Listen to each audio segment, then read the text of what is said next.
दोस्तों कल grace church को जाके तोड़ दिया और बुलडोजर को ऐसे चोर के माफिक ला करके तोड़े हैं। और इस बाकी बातों में तो मैं जा रहा हूं, पर पहली बात आपको ये बता रहा हूं कि जो ग्रेस चर्च को तोड़ा है ये एक बहुत बड़ी इनकी एक योजना है। इसको डिमोलिशन जो कर रहे हैं वो आपको हतोत्साहित करने के लिए किया जा रहा है। सारी जमीन हमारी है, हमारी बपौती है, मेरे बाप दादों ने इसको दी है। ये आप लोग रख लीजिए। और मेरे जैसे यहाँ पर 50 परिवार थे उस वक्त, जिन लोगों ने सब अपने खून पैसे से एक एक चीज दी हुई है। मसीह में मेरे प्रियो, आप सभी को जय मसीह की। मेरे प्रियो, इस समय में हमारे भारत देश के अंदर धर्म की राजनीति बहुत ज़्यादा हो रही है। धर्म को एक बहुत बड़ा मुद्दा बनाया जा रहा है।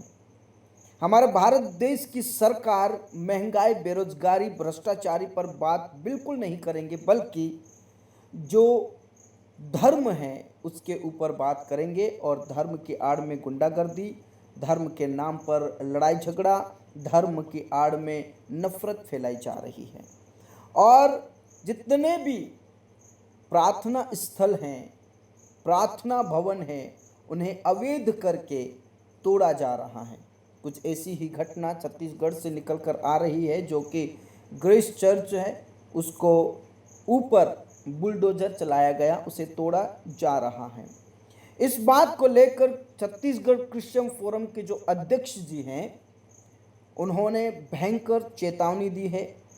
सबसे पहले तो सरकार को और उसके बाद मसीह समाज को भी उन्होंने बहुत बड़ी बात कही, बहुत भयंकर चेतावनी दी। अगर संगठित नहीं हुए तो इसी तरह और भी जो प्रभु के भवन हैं तोड़ दिए जाएंगे। मेरे प्रियो, पन्नालाल जी ने क्या कहा, इस वीडियो क्लिप को देखिएगा, उसके बाद में हम बात करते हैं। दोस्तों कल ग्रेस चर्च को जाके तोड़ दिया और बुलडोजर को ऐसे चोर के माफिक ला करके तोड़े हैं। और इस बाकी बातों में तो मैं जा रहा हूं, पर पहली बात आपको ये बता रहा हूं कि जो ग्रेस चर्च को तोड़ा है ये एक बहुत बड़ी इनकी एक योजना है।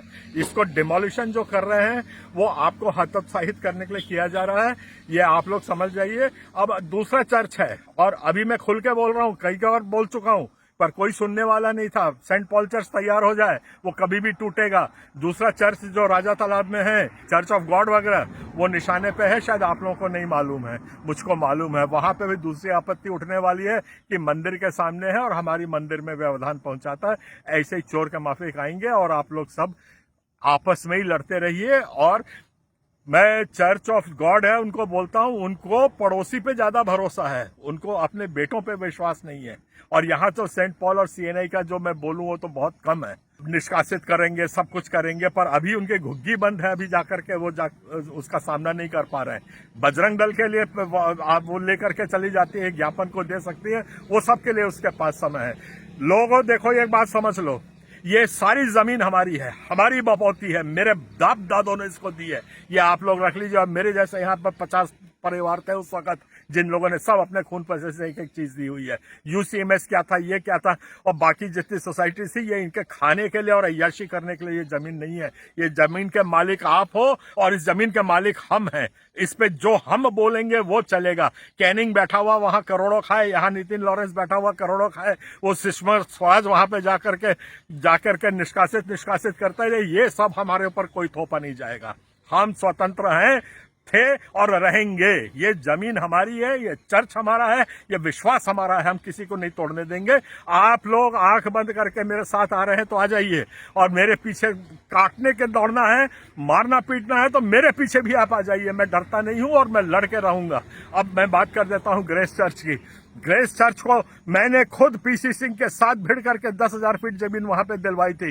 इन लोगों को बोला था मैंने कि उसके ऊपर आप सामुदायिक भवन लिखो। 2 साल तक सामुदायिक भवन लिखा रहा। मैंने उनको बोला आप संडे को प्रेयर करिए, वहां पे कोई नहीं रोक सकता है। फिर ज्यादा होशियार लोग वहां पे आ गए, उनने उसको ग्रेस चर्च नाम दे करके फिर उसके ऊपर लगाया। और आपको शर्म के साथ मैं भी ये बता रहा हूं, जब क्रिश्चियन फोरम वहां पे बोला हमको मीटिंग करनी है, उसका विरोध कर रहे थे। नहीं, ये सामाजिक काम के लिए और इस किस्म के कामों के लिए हम क्रिश्चियन फोरम को नहीं दे सकते। ऐसी जो एहसान फरामोशी है ना, यही आपको तोड़ रही है। और टूटोगे, आपका घर परिवार और चर्च तो कुछ चीज ही नहीं है, एक एक चीज तोड़ी जाएगी। आप याद रख लो ना मेरे वचन को।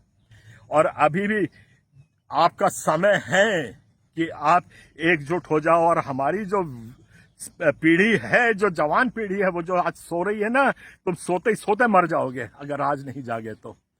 अब मैं बात कर लेता हूं ये ग्रेस चर्च की। ग्रेस चर्च को जब जमीन दी थी और जो आपत्ति उनने लगाई है, वो आपत्ति बोलते हैं कि 2022 में लीज खत्म हो गई। ये तो ऐसा हो गया कि मेरे बाप का घर है, मैंने एक कमरा अपने बड़े बेटे को दे दिया, तो कमरे में रह, और उसको मैंने बोला कि 10 साल तक तू इस कमरे में रह। 10 साल खत्म आ गया तो नगर पालिका आके उस मेरे कमरे से मेरे बेटे को निकाल देगी। यही हाल ग्रेस चर्च का है। हमने सब लीज दी है, सब लीज में दखल सरकार दे नहीं सकती है। ये अभी तक सो रही थी वहां की पास्टेट कमेटी।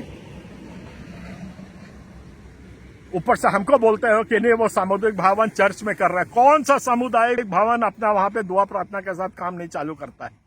कौन सा ऐसा वो कार्यक्रम है जो हमारा बूढ़ा देव के पहले बूढ़ा देव को याद नहीं किया जाता? कौन सा ऐसा साहू समाज का नींव है जो वहां पहले माता कर्मा की पहले पूजा नहीं करता? कौन सा ऐसा समाज है जो अपने शिव भक्ति पहले नहीं करता? तो हम अपने समाज में क्या हम अपनी भक्ति नहीं कर सकते हैं? ये सब षड्यंत्र है। चेत जाओ। और जितने चर्च हमारे रक्षा सुरक्षा में आए हैं वो आज तक बचे हुए हैं। यही जो कन है वो अपने आप को वकील बना के यहाँ पे तोड़ रही है, हमारे चर्चों में घुसने की हिम्मत नहीं करती है। तो आपको आंदोलन करना है। हमको मुक्ति चाहिए, हमको कोई डायसिस नहीं चाहिए, कोई कैनिंग नहीं चाहिए। सबको पोटली बनाओ और निकाल दो। जवानों सो मत, खड़े हो जाओ। मैं आ रहा हूँ, कुछ कारणवश मेरा ट्राइबल एरिया से बहुत भयंकर यहाँ पे पीड़ा सताव है, इसलिए मैं समय पर वहां पहुंच नहीं पाया। और आज तक कानूनी कार्रवाई करते नहीं है, कागज हमको देते नहीं है। अभी भी मैं उनको मांग रहा था कि मुझको जो नोटिस मिली है उसकी कॉपी दो, तो वो बोल रहे नहीं, ये तो हमारी प्रॉपर उसका है, कमिटी करेगी, ये करेगी। कमिटी का देख लिया आपने? आपकी जैकमैन हॉस्पिटल को ऐसे ही तोड़ा गया षड्यंत्र पूर्वक। इसी प्रकार से गांव समोरियल अभी टूटेगा। सुन लो, गांव समोरियल बेच बांच के उसके नाम पे कर दिए हैं। ये बिशप जहां रह रही है नाक ऊंची करके, ये बिशप का बंगला भी निकल चुका है। मैं इसमें ध्यान देता नहीं था कि मैंने हटाओ कौन करे करके, पर अब मैं इस किस्म से चर्च टूटेगा, मैं चुप नहीं बैठने वाला हूं। मुझको चाहिए तो सिर्फ आपका साथ है। और ये जो बाकी चर्च भी हैं यहाँ के जितने हैं जो मेरा विरोध करते हैं, कहीं ये इधर उधर जाते हैं, सुधर जाओ। वह हमारे जवासिन साहब हैं, हमारे अनिल कुमार साहब हैं, हमारे वो थॉमस साहब हैं। सुन लो, ये सब पहले आप टूटोगे, क्योंकि जो फलदायक वृक्ष होता है ना, फल के ऊपर पहले पत्थर चलाए जाते हैं। आपके ऊपर सबसे पहले पत्थर चलेंगे। जब मेरी बातों को समझ आए तो सुन लो, नहीं समझ आए तो आप सबको जय मसीह। मेरे प्रिय, जिस प्रकार आपने इस वीडियो क्लिप को देखा और पन्नालाल जी की बातों से मैं 100% सहमत हूँ, क्योंकि मेरे प्रियो जो भी उन्होंने कहा है वो सचमुच में बिल्कुल सही कहा। क्योंकि जब तक मसीह संगठित नहीं होंगे तब तक ऐसे ही अत्याचार होगा। जब तक मसीह लोग एकजुट नहीं होंगे तब तक ऐसे ही और भी प्रार्थना स्थल तोड़े जाएंगे। यदि मसीह संगठन और भी नहीं होंगे तो इसी प्रकार हमला होगा और इसी तरह बुलडोजर चलेंगे। ये उनकी बात से मैं सहमत हूँ। हाँ मेरे प्रियो, चाहे हम भारत के किसी भी कोने में हों, हमें एकजुट होना होगा। क्योंकि ये जो प्रार्थना भवन है वो प्रभु की महिमा के लिए बनाया गया है। और आप जानते हैं, जहाँ पर भी प्रार्थना भवन या स्थल बनाया जाता है वो अवैध रीति से नहीं बनाया जाता। लेकिन फिर भी हमारे भारत देश के अंदर जो सरकार है वो अवैध निर्माण करके, अवैध रूप से बनाया गया करके उसके ऊपर तुरंत बुलडोजर चला दिया जाता है। मेरे प्रिय, आप जानते हैं हमारे भारत देश के अंदर गली गली में, नुक्कड़ों में मंदिर बनाए गए हैं। और इतने सारे मंदिर बनाए गए हैं कि मैं नहीं सोचता कि वे लोग अवैध नहीं होंगे, या मैं कभी ये नहीं सोचता कि वो सही रीति से बनाए गए होंगे।